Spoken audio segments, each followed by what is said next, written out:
What's up YouTube? For tonight's video we have Elite 4 Lance. Now I've been looking forward to this team for ages. First I just want to quickly say I am going back to my normal theme teams after, probably after, if you guys want to see blue, actually if you guys want to see Champion Blue, leave a like right now on the video and I'll do it if you guys want to see it.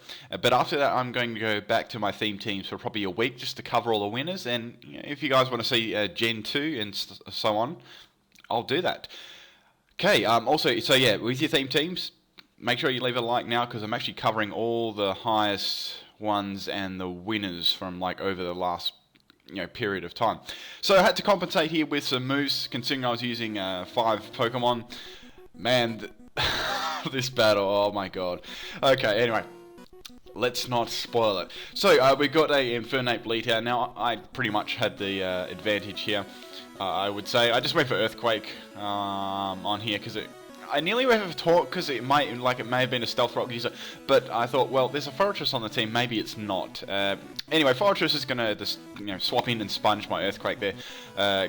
Clearly it's just a max HP, max defense set. I just taunt here because that's a pretty safe play against Fortress. It may go for Gyro Ball. I took that risk though, and that was good because it wasn't able to set up Stealth Rock and stuff. Not that it kind of mattered on my team a little bit, but just any entry hazard is quite annoying. So I'm thinking maybe a Gyro Ball may be coming my way, so I went to Gyarados here. This Gyarados, that was so bad, but it was fun to use. So it does Gyro Ball like I pretty much thought. Gyro Ball is a really cool animation, I like that. This is a Specs Gyarados, a Choice Specs Gyarados. So I had on it, I put the strongest moves I could possibly think on it, and wow, you didn't see that one coming, did you, Fortress? 5 Blast, and it takes it all the way down to its sturdy.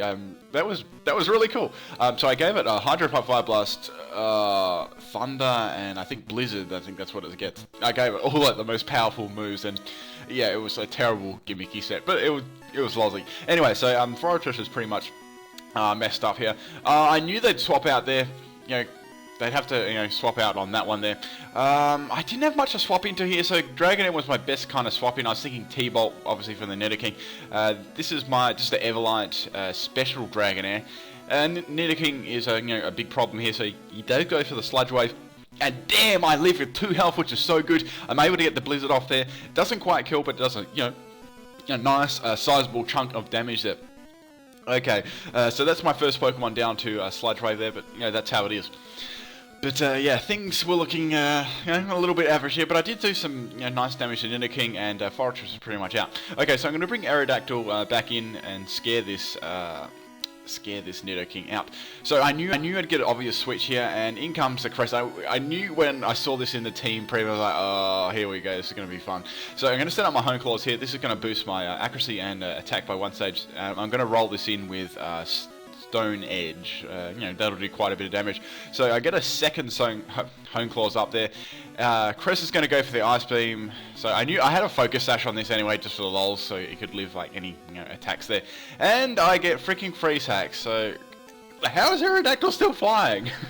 He's just sitting there aimlessly in there. So of course I get Freeze Hacks and don't get out of it, and I get freaking Ice Beam to death. So poor Aerodactyl, and yeah, pretty much the battle just went downhill from here. It was so bad. Okay, so I bring in D-Knight because I need to get rid of this thing. Now, this wasn't definitely not a conventional D-Knight set. So I Toxic the Cresselia. I knew that it was going to use Ice Beam. I wanted to for it to stay in. Since I got multi-scale there and I'm like extremely maxed out in special defense and health there, I knew that I could take at least a couple. So I've got Wrap on this set. So I've got a Toxic and Wrap going for me, so this Cresselia is going to have a really fun time with this. Hits me with the second Ice Beam. Obviously with multi-scale up, it does a hell of a lot more damage than usual. I get Freeze Hacks again for the second time. Come on! Oh, Jesus. Okay, Jesus juice. So I was thinking, well, I can't do anything. I've just got to go for Rest here. I've got Rest on this set purely because the Toxic and Wrap, that pretty much makes me vulnerable to stuff like Toxic and stuff.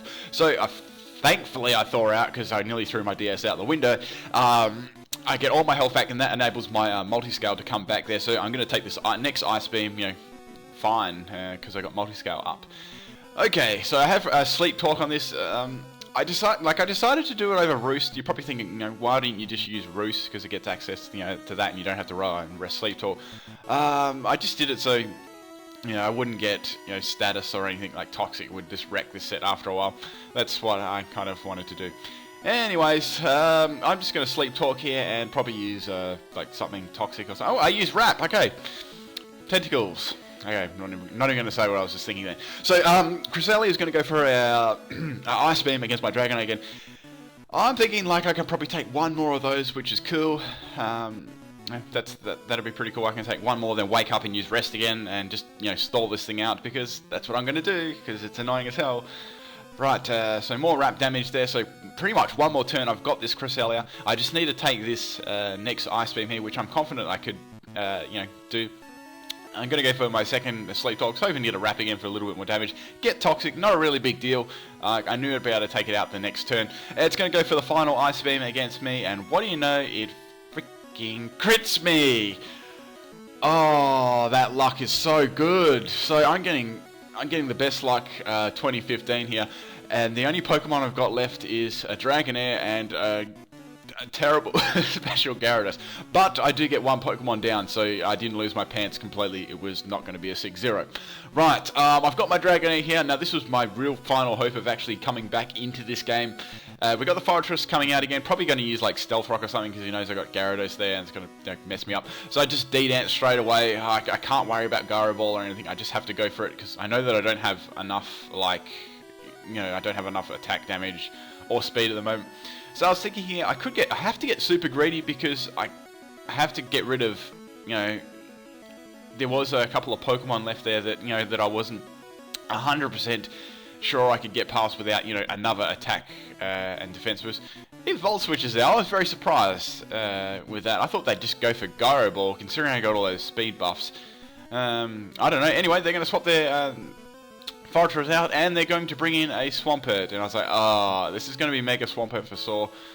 And even with, I was worried even with two Dragonets up, this was going to come, very close.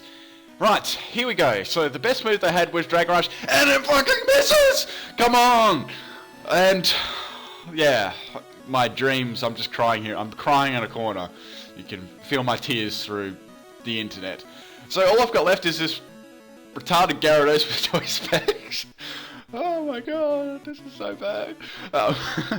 I Intimidate the Swampert and just go for the Hydro Pump Choice Specs here, and it does a fair job there. It does just under half, which is still pretty terrible. And it goes for Superpower, which I found odd again. It doesn't quite take me out. Obviously, because I'm going to resist it. Maybe it had nothing to hit me. Maybe it just had like Waterfall, Earthquake. Waterfall, Earthquake can't do anything to me. It has Superpower. I don't know. It just keeps going for Superpower, and I don't even know why. And I live with 8 health, which is cool. But I don't even care at this point of the match, because I'm so pissed off that everything happened in this match. I had the worst luck ever. So I'm able to take another Pokemon out, which isn't so bad, I guess. There's 2 Pokemon that I'm super effective against, which is Infernape and Nidoking. They're going to set up Fortress, probably hoping that I miss or just PP stall myself. Well, actually, they don't know that I can PP stall myself because I'm Choice Specs. Maybe they guessed judging on the damage. Anyway, that's 3 Pokemon down. That's not too bad, but it's still fail. Out comes Rexilius. I think this is another language. I can't remember it off the top of my head. So Hydro Pump hits, and so close then. And Head Smash, please recall, Scumbag recall, no Rockhead, please. And that's my final Pokemon down. And yeah, guys, I tried my best. I had the worst battles with that team over the whole time. That was probably the best battle that I had. And result and luck. I had some of the luck they had. But there's a silver lining. I did get a Dragonair sweep, and if you guys want me to upload that, I can, tomorrow or the next day. That was the only good thing about this. Okay, guys, that's about all. Like for blue after this video. Peace out.